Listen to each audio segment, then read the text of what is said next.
He has spent almost 30 years in jail that experts all over the world say he just didn't commit.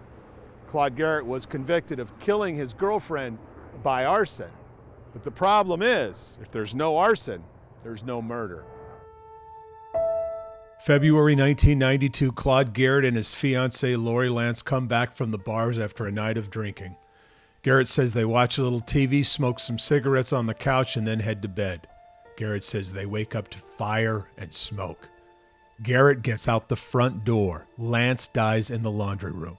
Investigators claim Garrett started a fire with kerosene in the living room and locked Lance in the laundry room. He is charged and convicted of murder. But here's the thing we now know. The laundry room door was open. Crime scene pictures prove it. And after studying evidence, every single independent arson investigator since that original investigation have all come up with the same conclusion. This was not arson. Stuart Bain was the first, but far from the last. People who are independent of this case and look at this thoroughly, they've all come to the same conclusion, and that is he could not have done this. And, yeah, I hate to be a broken record, but very much like to be a broken record until this is resolved.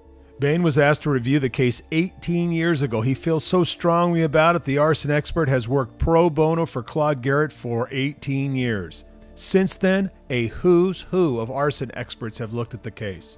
John DeHaan might be the leading expert in the world on what happens to people's bodies when they're burned in fires. He says the problems begin with the original idea that Garrett set the fire.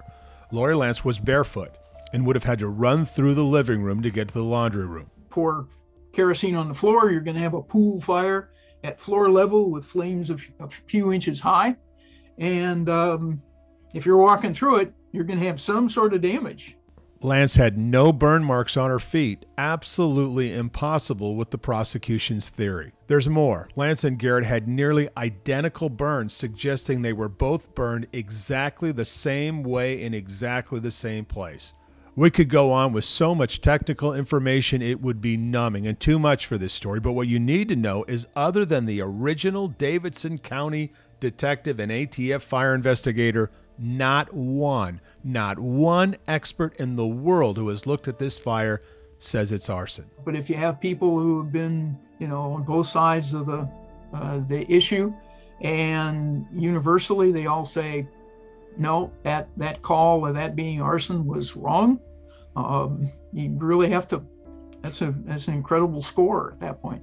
Claude Garrett has maintained his innocence all along. The last 4 or 5 years has been really difficult. So has his daughter, Dina Watson. But Watson says don't listen to her. You don't have to. Listen to the 11 experts who have no connection to Claude Garrett.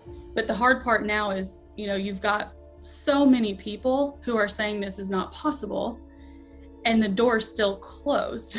Like, it's that struggle with that's not justice, right? Like if people are saying there's no scientific way that is possible, the way that we run it today, the part that I struggle with is then why in the world are we still here?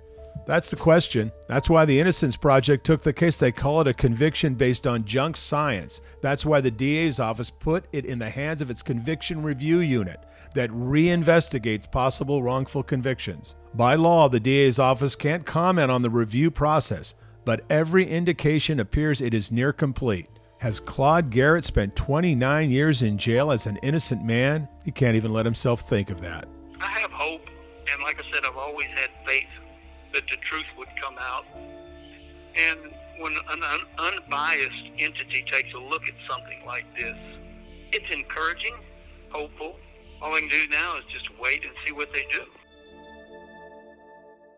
We are expecting big news on this story very soon, and we are going to stay on top of it.